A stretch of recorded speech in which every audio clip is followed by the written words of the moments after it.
My name is Madeline Carter, a woman who seemed to have it all, a happy family, a successful husband, and a little daughter. But that night, our 10th wedding anniversary, turned everything into a nightmare I can never forget. Amid the shimmering lights and soft music, Ethan, the man I once trusted the most, stunned the entire banquet hall with a cold insult. Have you ever been betrayed by the one you loved most right in front of hundreds of people? If so, what did you do to rise from that pain? Leave a comment to share your story, and don't forget to like and subscribe to the channel to join me on this journey to reclaim justice and truth in life. My story is far from over, and that night was only the beginning. 10 years ago, I never thought my life would turn out this way. Back then, Ethan Whitmore was an ambitious but utterly failed young man. He was once the founder of a small pharmaceutical startup in Massachusetts, but the company went bankrupt in less than a year. Burdened with debt and pressured by creditors, it seemed he would forever drown in the shadow of failure. My first meeting with Ethan wasn't a romantic story like in the movies. We happened to meet at a medical conference in Boston, where I was working for a cancer research charity. Ethan, with a humble appearance and a face full of ambition, approached me and started talking about the projects he was planning. He spoke sincerely, making me feel he was someone who not only talked but also had vision. Not long after, Ethan accidentally met my father at a golf course. My father, a stern but fair man who always dedicated a lot of time to business relationships. I remember clearly that day, Ethan spent a whole hour talking with him about market expansion plans, the importance of medical research. My father, an experienced businessman, listened attentively. I could see empathy in his eyes, but also a serious judgment. In the end, the Carters, my family, decided to support Ethan with a large investment to help him revive his new company. The terms were confidential, but everyone understood this was not just a business opportunity. Everything seemed balanced on the scale of trust and calculation. Then, we organized a wedding, not the union of two people, but the merging of two lineages, two families with great interests behind. I remember my wedding day. Every detail was meticulously prepared as if I were attending a Boston high society event. A pure white wedding dress, carefully chosen boutonnieres, and solemn blessings from prominent figures in society. Ethan stood beside me, smiling confidently. But gradually I realized his gaze was not only on me, but on a future filled with more calculation. From that day on, Ethan began to change. He was no longer the passionate entrepreneur I once knew. He became mysterious, frequently absent, but still always showed a perfect image in public and before family. My family trusted and invested more in his company, unaware that behind the glittering facade were secrets no one expected. I once believed in a simple love story, a marriage based on sincerity and respect. But in reality, life is always more complicated, and sometimes people are not who we think they are. I started questioning relationships, words, and even the smiles Ethan gave me. In the first years, I tried to maintain everything as best as I could for the family, for our daughter, for my own dignity. But beneath that facade, cracks began to form. I could feel the growing distance in his heart, but I'd never thought it was a sign of a betrayal about to happen. And then, I realized I was not the only player in this game. There were people silently betting on my future, my family's future, and calculations that forced me to painfully awaken. But that is a story for later. For now, I want to tell about the first day I saw the difference in Ethan's eyes. A gaze no longer for me, but for a plan I could never have guessed. The past 2 years were the time I increasingly felt an inexplicable distance in my marriage. Ethan was busier than ever, often absent, and always had a vague answer to all my questions. Or expanding the market? At first I believed him, believed in his dedication and the ambition to grow the company, but gradually that belief started to shake as the gap between us grew wider. The day I learned I could not have more children after complications giving birth to Lily, my heart felt crushed. I once dreamed of a full family with the laughter of many children, but fate seemed not to be on my side. Ethan cared for me, or at least I thought so, until suspicious signs appeared. He no longer shared with me proactively. His calls and messages were cleverly hidden. I clearly remember one rainy night coming home late from a charity meeting. Ethan wasn't there. The penthouse was unusually quiet. The lights were off, only a faint glow from a phone on the bedside table. I didn't intend to touch it, but the phone suddenly lit up when I got close, showing a new message from someone named Sienna. I didn't know who she was, but reading the first line made me choke. The ultrasound results are great. A boy, Ethan. It felt like everything collapsed before my eyes. I froze in place, stunned and trembling, my hands gripping the phone, though I felt like letting it fall. The man I trusted, the father of my daughter, was having a child with someone else. All the years I tried to keep happiness, the silent sacrifices, suddenly meant nothing. I didn't cry then. I simply remained silent in the dark room, listening to the rain outside the window, feeling each drop cut deep into my heart. I recalled Ethan's claims of business trips, the days he silently ignored my calls, promises never fulfilled. Those things were no longer reasonable excuses but clues to a cruel truth. I didn't know what to do in that moment between pain and betrayal, but part of me woke up.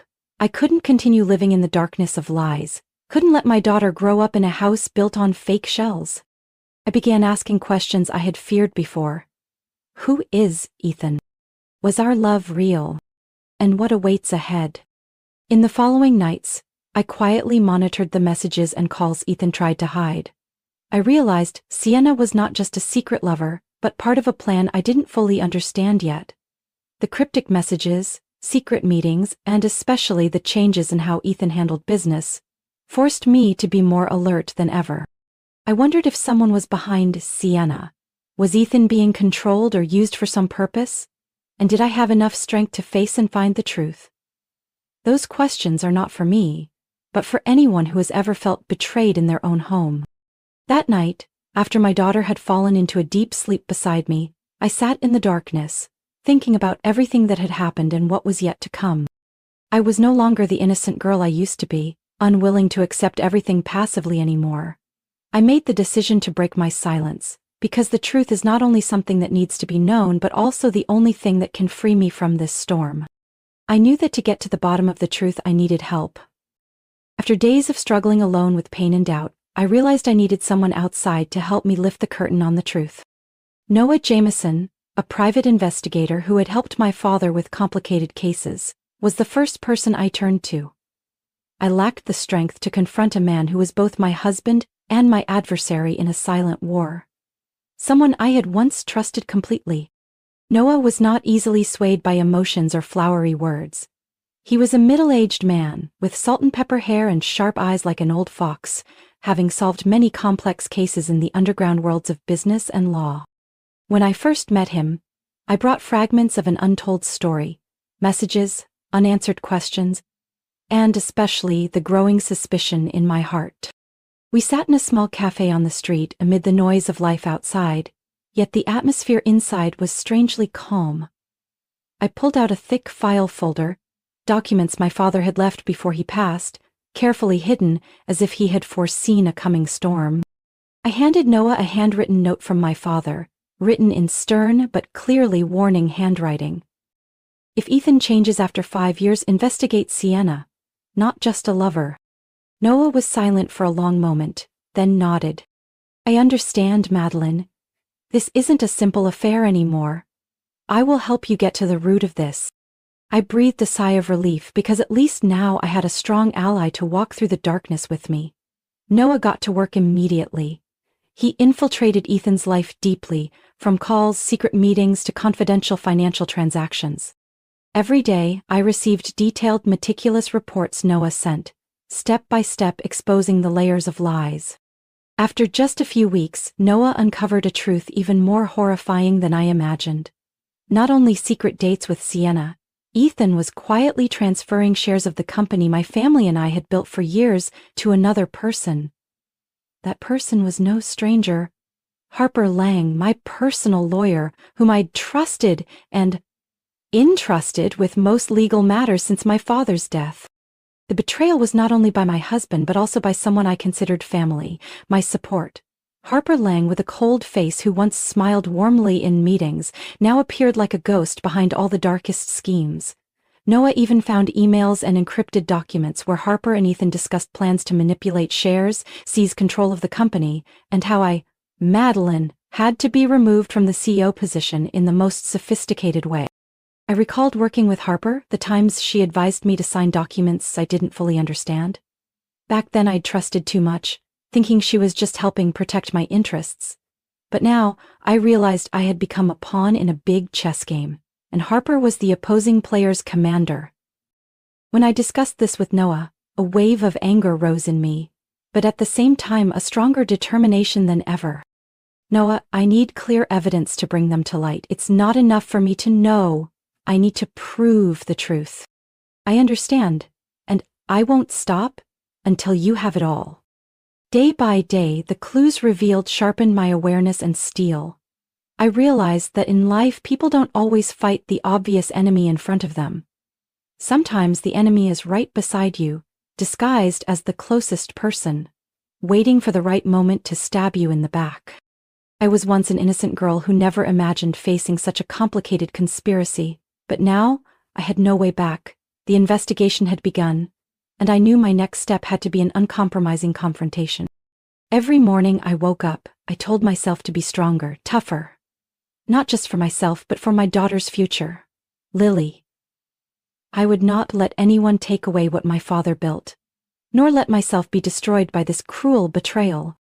The investigation Noah and I started seemed to have uncovered all of Ethan's darkest secrets, but the truth did not stop there. One gloomy afternoon while I was organizing files on my desk, the phone rang. It was Noah. His voice was low, carrying the weight of something huge. Madeline, I found something you might never have suspected. I held my breath, my heart beating louder than the rain outside the window. Noah continued. Ethan, he's not just a cheating husband. He has another secret life in Texas. He was married to a woman named Margot James, and she is now mysteriously missing. Those words thundered in my head. 2 marriages? 2 lives? I couldn't believe my ears. Do you have proof? I asked, trying to keep calm.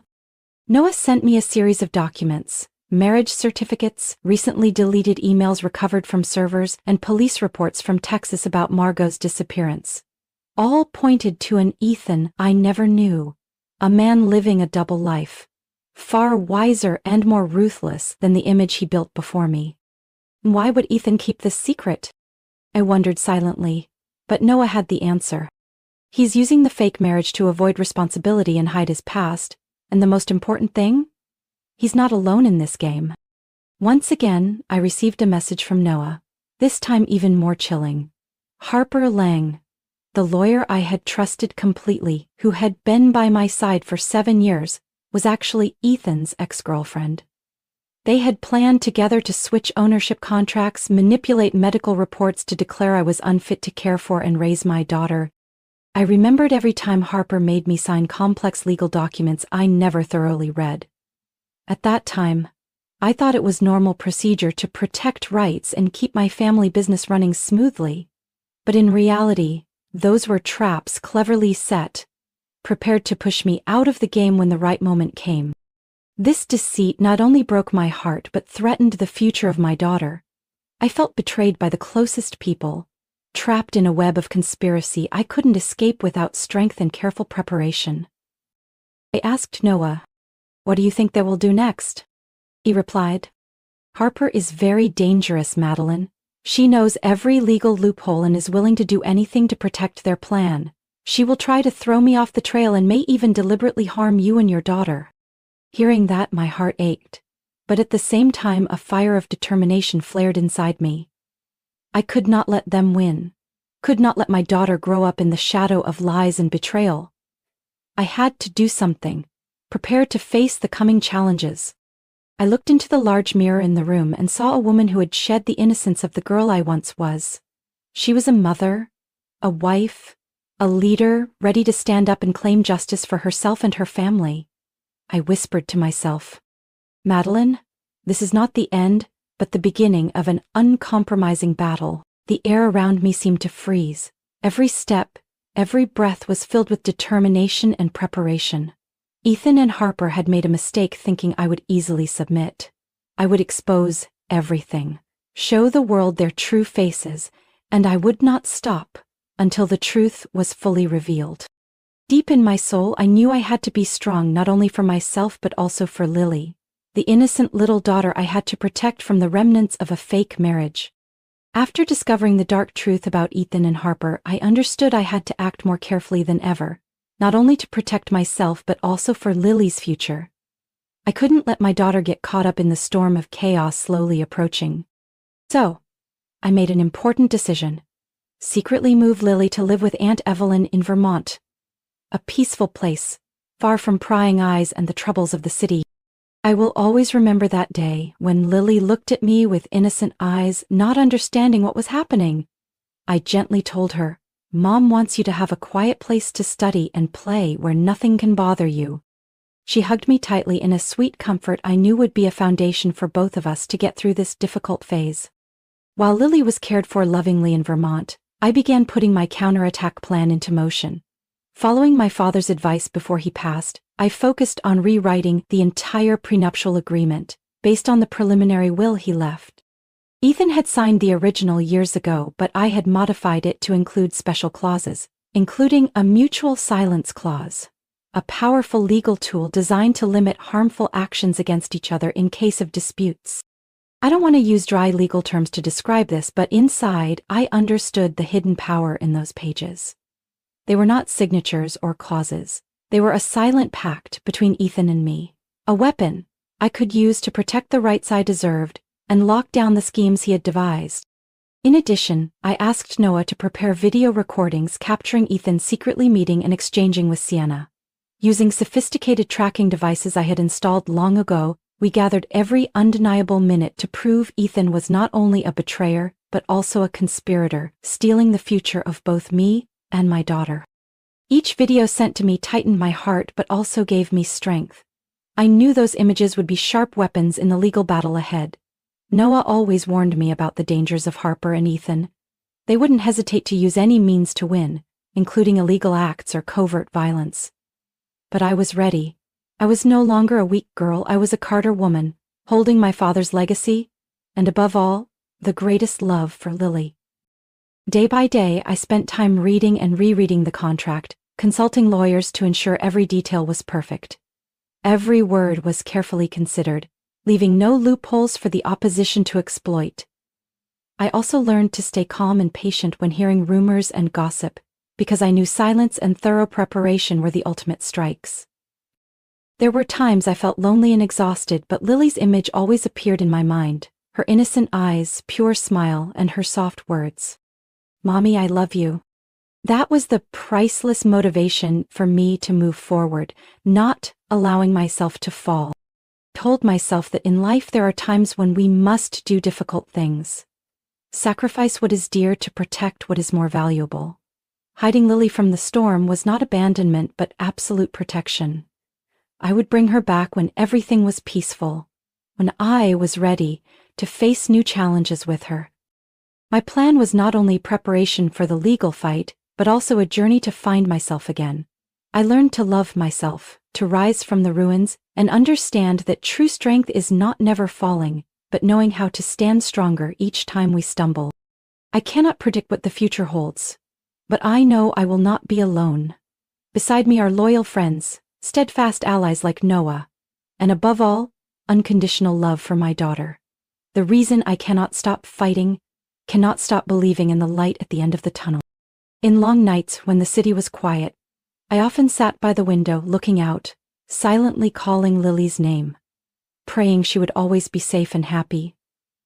And I promised myself that one day soon, I would bring her home, and together we would walk through all these storms to embrace a complete life. The 10-year wedding anniversary gala, the moment everyone thought would be full of laughter and blessings, turned into a cold party where I turned pain into strength and exposed undeniable truth. As the banquet room lights dimmed, every gaze waiting for me with a mix of curiosity and confusion, I stood there, smiling gently, calm, as if ready for everything about to happen. The large screen behind the stage suddenly lit up, and the silent music faded, giving way to a carefully edited video. I looked at every face, from close family to business partners, and every eye seemed frozen when they saw the first scene. Ethan in a dark room, lit only by a desk lamp, speaking to Sienna. His voice was cold, emotionless. She will have nothing but the name, no assets, no shares in the company. Whispers and stunned looks spread throughout the room. No one could believe what they were witnessing.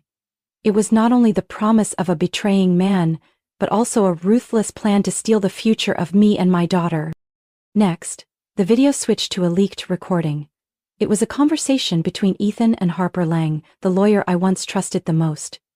In the recording, Harper instructed Ethan on how to manipulate legal documents, forge medical reports, to declare I was unfit to care for and raise my daughter, aiming to reduce my rights and strip my custody in court. Harper's voice was cold, each word cutting into my heart like a sharp blade.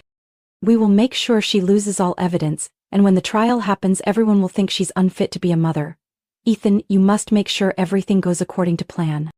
Sitting there in silence, I watched how those around me reacted. Some turned away, unwilling to face the bitter truth. Others clenched their fists tightly, as if trying to hold back their anger. I knew this was not about exposing a betrayer. It was a warning to anyone who thought they could trample on love and trust so easily. The climax of the presentation was a video clipped from a hospital camera, showing Ethan appearing at Sienna's delivery room just 2 weeks before the gala night. The cold light of the hospital hallway, the hurried footsteps, and Ethan's furtive glances could not hide the truth. While I was enjoying the last days of what seemed like a perfect marriage, he was preparing a new life with another woman, another child. The sound of a sigh and quiet tears rolling down the cheek of a close friend nearby made the atmosphere heavier than ever.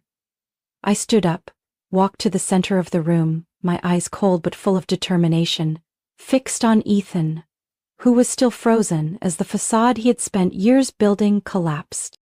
Tonight is not just our anniversary, I said, my voice deep and firm, but the day the truth is revealed. The shadows have been chased away with no place left to hide. Those words echoed in the room, breaking the tense silence. I knew that from this moment, no one could see Ethan as they once did. The air in the banquet room became suffocatingly heavy when Victor Hale, the chairman of the board, my father's close friend and longtime colleague, stood up. He walked to the podium with a solemn look and sharp eyes, as if ready to deliver an undeniable verdict. The murmurs gradually stopped. All eyes turned to him. "Ladies and gentlemen," his voice rang out, authoritative and commanding, "based on Clause 10.4 of the company charter, left by the late Chairman Thomas Carter, any ethical fraud within the executive board will result in immediate removal of executive rights." He paused, letting the gravity sink into every mind. And with the evidence presented, Ethan Whitmore must face the consequences of this clause.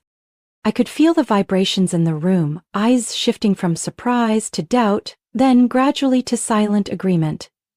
Ethan, once confident and arrogant, now had nowhere to stand. He bowed his head, his eyes vacant as he looked at me, the woman he once scorned and schemed against. I took out from my purse the prenuptial agreement I had carefully prepared, the legally binding contract Ethan had never known about. Every page, every clause was drafted based on my father's preliminary will and advice from trusted lawyers. This contract would invalidate all of Ethan's rights, from company shares to custody over our daughter. Holding the contract in my hand, I felt its weight was not paper, but the power of justice and fairness.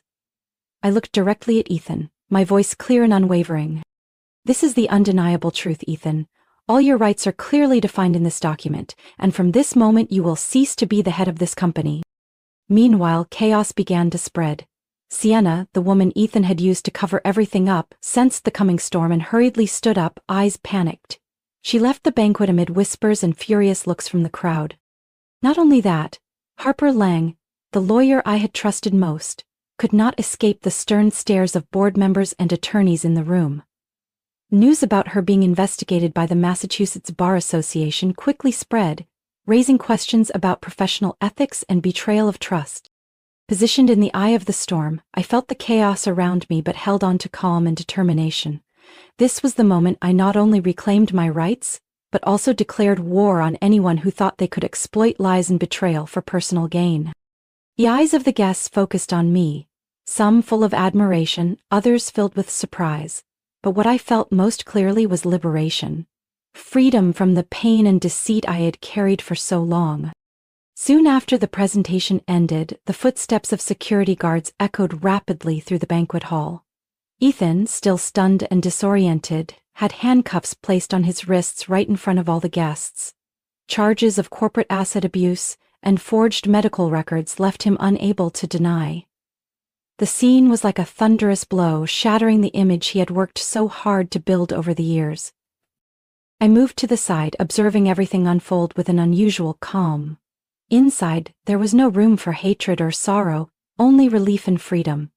I had won, not through noisy revenge but through persistence, truth, and the courage to face the deepest darkness.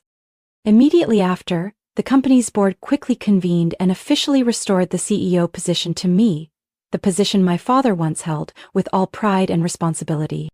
For the first time, I stepped into his office, the solemn room that had been the center of important decisions, and felt his great presence through every painting, every book, every carefully arranged item. Sitting in that chair, I felt not only the responsibility of a leader but also the duty of a daughter, a mother, a woman who had endured so much to stand here today. I knew the journey ahead would be tough, but this was the time to continue writing my story with all sincerity and determination. At home, in Lily's small room, I picked up a pen and wrote a handwritten letter to my daughter, the one who kept me from falling in the darkest moments. Those words were not only an explanation but a promise. My dear, I am not strong because I never cry. I am strong because I dare to stand up and face every challenge, and because of you I will never bow to anything. I want you to know that true strength is not never falling, but knowing how to rise every time you fall. Putting the letter down, I felt a new energy flood my soul. I had not only reclaimed justice for myself, but also built a solid foundation for my daughter's future, so she could grow up in truth, love, and respect. Every day after that, I spent more time with Lily, teaching her to love, protect herself, and respect the truth. I wanted her to understand that no matter how many difficulties and challenges life brings, she always has the right to live happily, be respected, and be heard. Lily's small room had transformed from a place to hide sadness into a home filled with laughter and hope. I saw her eyes shine brightly whenever I told stories, or when she shared her little dreams, and I knew that everything I had gone through was worth it. I will never forget the moments standing in the banquet hall, facing cruel truths and judgmental eyes. But those moments helped me understand my own worth, the power of courage and perseverance. Most importantly, I learned that you don't have to call it revenge to be strong. Sometimes strength is simply knowing how to let go, love, and stand up for yourself and those you love most. And from the CEO position, I would continue to build not only the company but also a new life, a new horizon full of promises and opportunities, where truth and justice are always respected, and love is the compass guiding every action. 2 months after everything settled, I took Lily to a small art school on the city's outskirts, where I believed she could freely and comfortably pursue her passions. It wasn't a prestigious or fancy school, but a place where Lily could connect with nature, unleash her creativity, and most importantly, live in a safe environment, far from the hustle and complexity we had endured. On Lily's first day at school, I stood outside the gate, watching her walk into class with a small backpack and a bright smile on her face. In my heart, I prayed she would find joy, confidence, and self-affirmation in her own way. Seeing her so innocent and full of energy, I felt the wounds of the past soften a little. My life now was much calmer. I no longer had to bear the burden of scheming and lies. I didn't boast or need to prove anything to anyone except myself and my daughter. Freedom was not living lavishly but living true to myself, unbound by the ghosts of the past. Work at the company remained busy, but I knew how to balance career and private life. I spent time in meetings, rebuilding the company with the values my father had passed down: honesty, respect, and responsibility. Every step I took was toward the future, where old wounds no longer affected my decisions and growth. One afternoon, I received an invitation from the organizers of the Women Leaders and Justice Seminar, a gathering of leading female entrepreneurs, lawyers, and social activists in the region. They wanted me to speak, to share my story of resilience, the journey through hardship to uphold justice and self. I accepted, not seeking glory, but to send a message that no matter the circumstances, women can be strong and stand firm. On the day of the seminar, I walked onto the stage with a light yet confident heart. The spotlight shone on me, illuminating the path I had chosen, the path no longer shadowed by lies or betrayal, but the light of truth and justice. Before hundreds of attentive eyes, I spoke about the difficult days, the pain of betrayal, but also the strength I found within myself. As I finished, I looked down at the audience, my eyes blending sincerity and resolve. Truth's strength does not lie in words. It lies in how you hold your silence, until you are ready for the whole world to listen. Those words were not only for those facing challenges, but also a reminder of patience, courage, and inner power every woman can find within herself. After the seminar, many came to shake my hand and share their stories with me, creating a chain of empathy and encouragement. I knew my journey was not alone, and every shared story was a small light making this world brighter. A new life had begun, not with noise or loud revenge, but with peace in the soul, with steady steps on the path I chose, the path of truth, love, and hope. I had lived again, not only for myself but for Lily, for family, and for all women fighting for freedom and justice in life. My story, a journey from the darkness of betrayal to the light of rebirth, may not be unique, but I believe each of us has untold stories and unhealed pain. I would love to hear your thoughts. Have you ever faced moments where you had to stand up amid seemingly impossible challenges? What would you do when your trust is broken and the closest person becomes your greatest enemy? Please share your stories and thoughts below in the comments, because sometimes empathy and sharing are the greatest strength to help us move forward. If you enjoy authentic, touching, and powerful stories like this, don't forget to like, subscribe, and turn on notifications so you don't miss the next stories about life and family, where love, resilience, and justice always exist despite all adversity. See you in the next videos.